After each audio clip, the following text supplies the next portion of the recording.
Hello बच्चों, आज के इस वीडियो में हम लोग क्लास 7th का जो हिस्ट्री का बुक है, ठीक है, यूनिट 1 मध्यकाल में भारत, उसके complete one liner question answer को हम लोग देखेंगे। ठीक है, यह एनसीईआरटी का जो बुक है उसके complete question one liner question को हम लोग इस वीडियो में टैकल करेंगे। तो चलिए, हम लोगों का जो पहला क्वेश्चन है वह है इतिहास के पिता किसे कहा जाता है? तो इसे हेरोडोटस को कहा जाता है। इतिहास को कितने भागों में बांटा गया है? तो 3 भागों में बांटा गया है, प्राचीन काल, मध्यकाल और आधुनिक काल में। ठीक है, इसके बाद देखिए, मानचित्र के विकास का श्रेय जो है वह किसे जाता है? यानी कि देखिए, सबसे पहले जो मानचित्र का विकास यदि किया जाता है तो उसमें अरब और यूरोप के जो भूगोल वक्ता थे, ठीक है, उन्हें मानचित्र के विकास का श्रेय जाता है। अब यदि अल इदरीसी कौन थे? तो देखिए, अल इदरीसी जो थे अरब के एक मानचित्रकार थे और उन्होंने अरब का जो मानचित्र बनाया था 1154 ईस्वी में अरब का मानचित्र बनाए थे। तो कौन? तो अल इदरीसी ने बनाए थे। ठीक है, वो एक इतिहासकार थे। इसी प्रकार यदि बात करें कि ग्विलोम द लिस्से कौन थे? तो ग्विलोम द लिस्से भी थे, वह भी एक मानचित्रकार थे और उन्होंने फ्रांस का मानचित्र बनाया था। और कब बनाया था? तो 1720 ईस्वी में फ्रांस का मानचित्र बनाए थे और वो थे ग्विलोम द लिस्से। इसके बाद देखिए, मानचित्र या नक्शा तैयार करने वाले को क्या कहते हैं? तो कार्टोग्राफर कहते हैं, यानी कि मानचित्रकार कहते हैं। अब यदि क्रिस्टोफर कोलंबस और वास्को डी गामा की बात करें तो देखिए, क्रिस्टोफर कोलंबस और वास्को डी गामा जो थे वो प्रभावित थे किससे? तो अल इदरीसी यानी कि जो इतिहासकार थे उसके मानचित्र से वो प्रभावित थे। और क्रिस्टोफर कोलंबस जो है, उन्होंने यदि थोड़े से देख लें तो क्रिस्टोफर कोलंबस अमेरिका की खोज किया थे और वास्को डी गामा जो थे वह 1498 ईस्वी में भारत आए थे और उन्होंने भारत की खोज किए थे। अब देखिए, प्राचीन में कलिंग जो था वह किसका हिस्सा हुआ करता था? तो उड़ीसा का हिस्सा क्यों हुआ करता था। अब देखिए, यहाँ है कि हिंदुस्तान शब्द का प्रयोग जो है वह 13वीं सदी में फारसी इतिहासकार मिनहाज ए सिराज द्वारा किया गया। यानी कि ये क्वेश्चन यहाँ पूछा जाए कि मिनहाज ए सिराज द्वारा हिंदुस्तान शब्द का प्रयोग किस सदी में किया गया? तो 13वीं सदी में। अब देखिए, 13वीं सदी का मतलब ये होता है कि सन 1200 से लेके 1300 ईस्वी के बीच का जो काल होता है वह 13वीं सदी कहलाता है।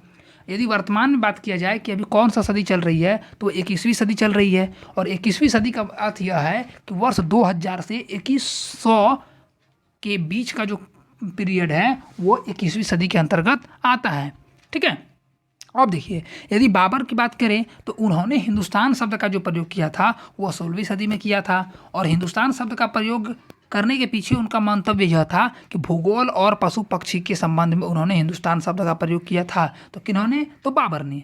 और अमीर खुसरो की यदि बात करें तो अमीर खुसरो एक महान कवि भी थे।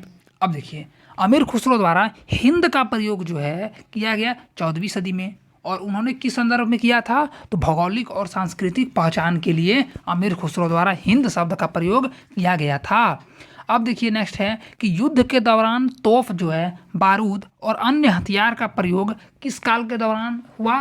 तो देखिए, मध्यकाल में जो है इन सभी का प्रयोग युद्ध के दौरान किया जाने लगा। और मध्यकाल में यदि और बात किया जाए कि क्या क्या यूज हो रहा था, तो देखिए, उसी समय सिंचाई जो है वो रहट के द्वारा होने लगा। मध्यकाल में ही कताई जो है वो चरखे के द्वारा होने लगा। ठीक है, अब आलू है, मक्का, मिर्च, चाय और कॉफ़ी जो है विदेशियों द्वारा भारत लाया गया। तो किस काल में लाया गया विदेशियों द्वारा भारत? तो ये सब जो चीज़ है वो मध्यकाल में ही भारत लाया गया। राजपूत शब्द का उदय जो है वह कब से हुआ? तो राजपुत्र से हुआ। और नाम से ही सुस्पष्ट है कि राजा का पुत्र, यानी कि राजपुत्र का अर्थ होता है राजा का पुत्र, और यह राजपूत शब्द का इसी वर्ड से उदय हुआ है। ठीक है, अब देखिए, मध्यकाल में जो है राज दरबार में जो लिपिक होते थे या मुंशी जो होते थे, जो काम करते थे, उसे काम करने वाले को क्या कहा जाता था? तो उसे कहा जाता था कायस्थ। यानी कि पहले जो राज दरबार में मुंशी हुआ करते थे या लिपिक, जिसे क्लर्क कहते हैं, वो हुआ करते थे, तो वो जो काम करते थे तो उन्हें क्या कहा जाता था? तो कायस्थ कहा जाता था। अब किसी श्रमिक को काम करने के बदले कुछ पारिश्रमिक नहीं मिलता हो, ठीक है, कुछ नहीं दिया जाता हो, तो उसे क्या कहते हैं? बेगार कहते हैं।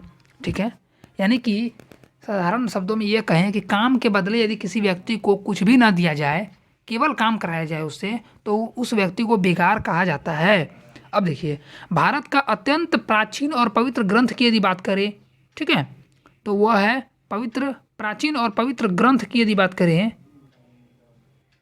तो वो वेद होगा, ठीक है। लेकिन यहाँ देखिए ये प्राचीन ग्रंथ नहीं, प्राचीन धर्म की बात करें तो वो सनातन धर्म या हिंदू धर्म होगा, ठीक है।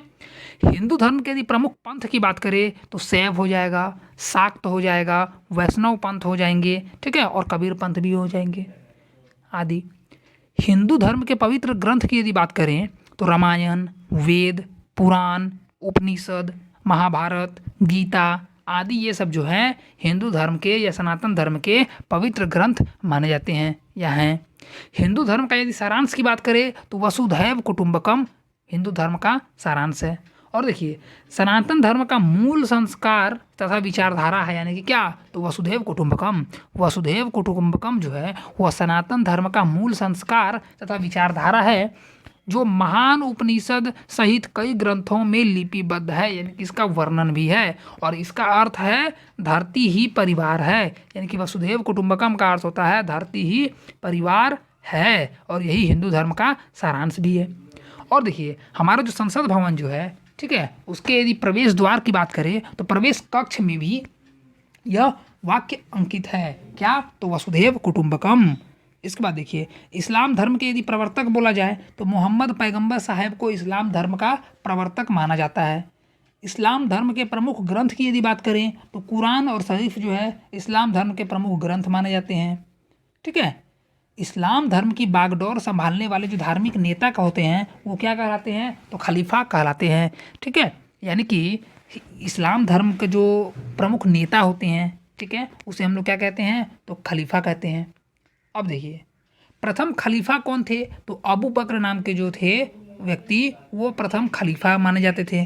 और इसके बाद अन्य यदि खलीफा की बात करें तो उमर, उस्मान व अली ये तीन जो व्यक्ति थे वो जो है इस्लाम धर्म के खलीफा माने जाते हैं। यानी कि यदि प्रथम खलीफा की बात करें तो अबू बकर को माना जाता है, और उसके बाद जो खलीफा हुए उसमें उमर, उस्मान व अली का नाम शामिल होता है। इस्लाम धर्म के विद्वानों को क्या कहा जाता है, तो उलेमा कहा जाता है। यदि इस्लाम धर्म के विद्वान की बात करें तो उसे क्या कहते हैं, उलेमा कहते हैं।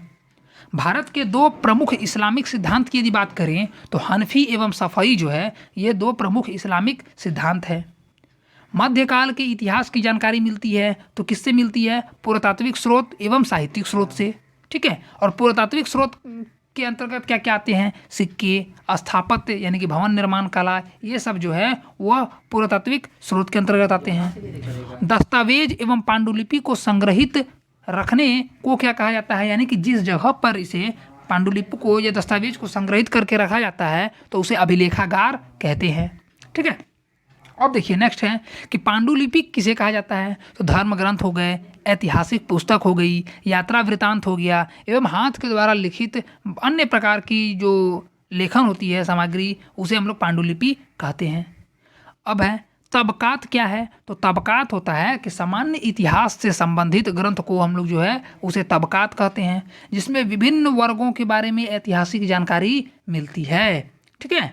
अब देखिए नेक्स्ट हम लोग देख लेते हैं कि कागज का आविष्कार कहाँ हुआ, तो कागज का यदि आविष्कार की बात करें तो प्राचीन चीन में कागज की आविष्कार हुई, और समय समय पर जो है अन्य देशों में इसका विस्तार हुआ जहाँ पे इसमें सुधार भी हुई काफ़ी। मध्यकाल के यदि प्रमुख इतिहासकार की बात करें तो अल बेरूनी, हसन निजामी, मलिक इसामी, मिनहाज ए सिराज आदि जो है ये मध्यकाल के प्रमुख इतिहासकार के रूप में जाने जाते हैं। अब देखिए तहकीक ए हिंद नामक जो पुस्तक थी उसकी यदि रचना की बात करें तो उसकी रचना अल बेरूनी ने की थी, ठीक है, अल बेरूनी। और अल बेरूनी इसमें किसका अध्ययन मिलता है, तो इसमें मध्य इतिहास के बारे में जो है वर्णन मिलता है, ठीक है। अब देखिए तबकाक ए हिंद किसकी रचना है, तो मिनहाज उस सिराज की रचना है। तबकाक ए हिंद जो है यह जो नामक पुस्तक है इसकी रचना किसने किया था, तो मिनहाज उस सिराज ने रचना किया था। और ताज उल मासिर की यदि बात करें तो इसकी रचना किसने किया था, तो हसन निजामी ने किया था।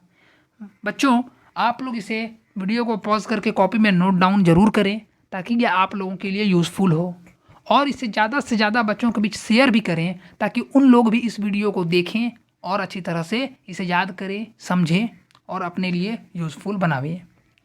हमारे चैनल पर यदि आप लोग नए हैं तो इस चैनल को सब्सक्राइब भी कर लें और बेल आइकन को टिक कर दें। ठीक है।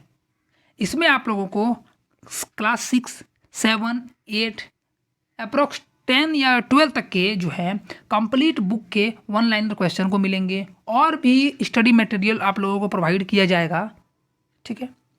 तो देखिए अब आगे चलते हैं। चचनामा जो है वो किसकी रचना है? तो देखिए चचनामा जो है अभी तक वो अननोन है, यानी कि ये पता नहीं चल पाया है कि उसकी रचना किसने किया था, ठीक है। और इसमें किसकी जानकारी मिलती है? तो अरबों के सिंध विजय की जो है जानकारी मिलती है। तो किसमें? चचनामा में। अब देखिए पुराणों का अध्ययन करने वाले प्रथम मुस्लिम माने जाते हैं, तो अल बेरूनी मान को बोला जाता है, यानी कि प्रथम मुस्लिम व्यक्ति जो पुराण का अध्ययन किए थे तो किन्हें माना जाता है? अल बेरूनी को। अमीर खुसरो का यदि जन्म की बात करें तो यूपी के पटियाला में अमीर खुसरो का जन्म हुआ था, ठीक है। और पटियाला में कहाँ? तो एटा नामक गांव में 1253 ईस्वी में अमीर खुसरो का जन्म को माना जाता है। प्रथम भारतीय लेखक जिन्होंने अपने लेखन में पहली बार हिंदी शब्दों व मुहावरों का प्रयोग किया, तो ऐसे कौन से प्रथम भारतीय लेखक थे? तो वो थे अमीर खुसरो, ठीक है। मसनवी दीवान तत्कालीन किसकी रचना है? तो अमीर खुसरो की। यदि प्रमुख अमीर खुसरो की प्रमुख रचना की यदि बात करें तो मसनवी हो गई, दीवान हो गई, ठीक है। ये सब जो है अमीर खुसरो की रचना है। अमीर खुसरो की यदि बात करें उसके गुरु की, तो देखिए प्रसिद्ध सूफी संत आप लोगों ने नाम सुना होगा निजामुद्दीन औलिया की। तो निजामुद्दीन औलिया जो थे वो अमीर खुसरो के गुरु थे। खड़ी बोली के आविष्कार का श्रेय की यदि बात करें तो अमीर खुसरो को जाता है, यानी कि खड़ी बोली के आविष्कारक यदि माना जाए तो अमीर खुसरो को ही खड़ी बोली के आविष्कारक माना जाता है। गर फिरदौस बर रुए जमी अस्त हमी अस्तो हमी अस्तो हमी अस्तो, ठीक है। एक बार फिर से देख लीजिए। गर फिरदौस बर रुए जमी अस्त हमी अस्तो हमी अस्तो हमी अस्तो। अमीर खुसरो द्वारा फारसी में लिखा गया यह एक शब्द है और इसका अर्थ क्या होता है कि यदि धरती में कहीं स्वर्ग है तो यही है, यही है, यही है, ठीक है। ये बहुत ही अच्छी लाइन है। अब देखिए झारखंड शब्द का यदि प्रयोग जो है वो पहली बार कहाँ मिलता है? तो देखिए 13वीं सदी में एक ताम्रपत्र पर मिला था और इसका अर्थ क्या था कि वन का प्रदेश होता है इसका अर्थ। प्राचीन काल में झारखंड में क्या क्या पाया जाता था? तो देखिए हीरे व सोना तो जरूर पाया जाता था और सफ़ेद हाथियों के लिए भी प्राचीन काल में जो है झारखंड प्रसिद्ध है। और यदि अभी सफ़ेद हाथियों का देश बोला जाए तो थाईलैंड जो है वो सफ़ेद हाथियों का देश होता है, ये हम लोग जानते हैं। लेकिन प्राचीन काल में जो था झारखंड में भी सफ़ेद हाथी पाया जाता था। तो बच्चों ये रहा आप लोगों का क्लास 7th का जो हिस्ट्री का जो बुक था उसका कंप्लीट वन लाइनर क्वेश्चन, ठीक है। इसे आप लोग कॉपी में ज़रूर से ज़रूर नोट डाउन करें, इसे याद करें और वीडियो को यदि कहीं दिक्कत हो तो हमारे कमेंट सेक्शन में क्वेश्चन भी पूछ सकते हैं। इसे ज़्यादा से ज़्यादा बच्चों के बीच शेयर भी करें ताकि उन लोगों को भी इसका फ़ायदा मिल सके। और भी इसी तरह के वन लाइनर क्वेश्चन या स्टडी मटेरियल पाने के लिए हमारे चैनल को ज़रूर से ज़रूर सब्सक्राइब कर लें ताकि आप लोगों को इसका नोटिफिकेशन मिल सके। Thanks for watching helping hands.